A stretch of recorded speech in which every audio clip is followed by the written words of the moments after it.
हाँ जी दोस्तों, मैं Amit Kaushal, Jupiter study abroad consultant Chandigarh से। आज की वीडियो है कुछ कमेंट्स जो हमारी वीडियोस के ऊपर आते हैं, ऑस्ट्रेलिया की स्पेशली वीडियोस के ऊपर।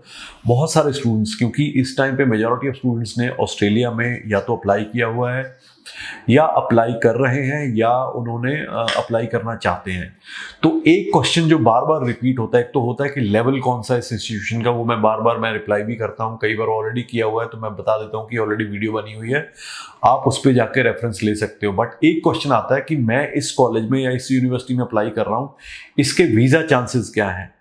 तो दोस्तों एक चीज़ आप समझिए, वीज़ा चांसेस बहुत कम आपकी इंस्टीट्यूशन पे डिपेंड करते हैं। हाँ, अगर आप एक रिप्यूटेड इंस्टीट्यूशन में अप्लाई कर रहे हो तो ऑब्वियसली एक रिप्यूटेड इंस्टीट्यूशन का एक बिल्कुल ही नए से कॉलेज अगर हम बात करें जिसकी ज़्यादा ना तो हिस्ट्री है ना कोर्सेज वहाँ पे ज़्यादा अवेलेबल है, ऑब्वियसली इंस्टीट्यूशन वहाँ पे मैटर करेगी। बट अब जब हम एक यूनिवर्सिटी की बात करते हैं तो वहाँ पे मोस्टली आपकी प्रोफाइल जो है वो मैटर करेगी।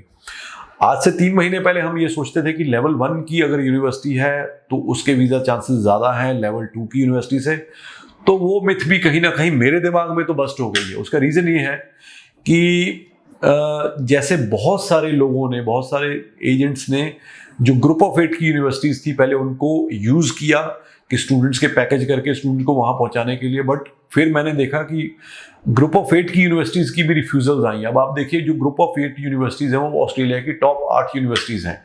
तो देखने में तो उनकी वर्ल्ड रैंकिंग भी बहुत ज़्यादा है, उनकी उनकी हिस्ट्री, उनका सारा कुछ बहुत ज़्यादा है। बट फिर भी वहाँ पे रिफ्यूज़ल्स आई, क्योंकि एक चीज़ आपको हमेशा ध्यान रखनी है कि आपकी प्रोफाइल आपके वीज़ा के लिए मैटर करेगी। I would say 70 to 80% then the institution का भी इम्पैक्ट आता है, बट इतना बड़ा नहीं आता कि आप किसी भी प्रोफाइल को एक पर्टिकुलर इंस्टीट्यूशन में, एक यूनिवर्सिटी में डाल दो तो आपका वीज़ा श्योर। हाँ, शायद जब SVP से टाइम होता था उस टाइम पे ऐसा हुआ होगा, बट जो आज के हालात हैं उसमें आपको बजाय इसके कि हम सोचें कि इस यूनिवर्सिटी का वीज़ा चांस क्या है, हमें ये देखना है कि क्या हमारी प्रोफाइल उस पर्टिकुलर कोर्स के लिए एलिजिबल है। अगर है तो हमें एक्सेप्ट कर लिया है यूनिवर्सिटी ने, और अगर यूनिवर्सिटी ने एक्सेप्ट करके सारा GT वगैरह क्लियर करके आपको ऑफर लेटर COE दे दी है, then you should relax and apply your application.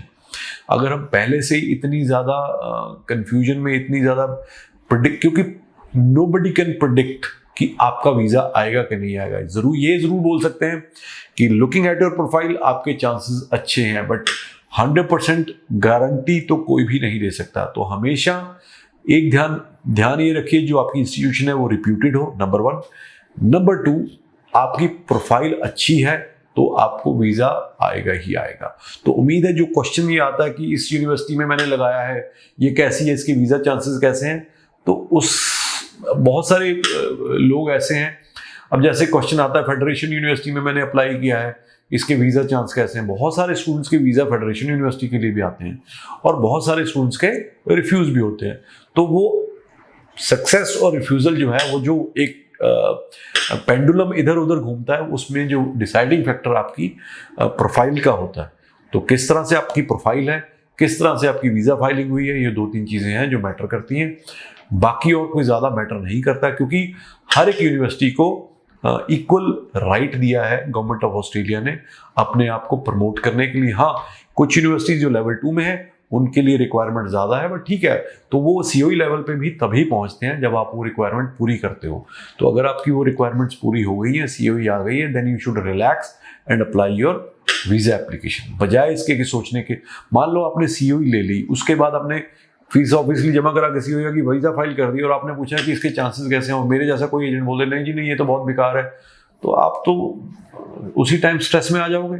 और जबकि हो सकता है आने वाले 15 दिन में, 20 दिन में, महीने में आपका वीज़ा भी आ जाए।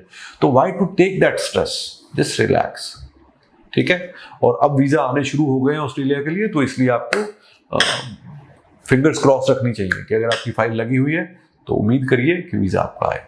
Thank you so much.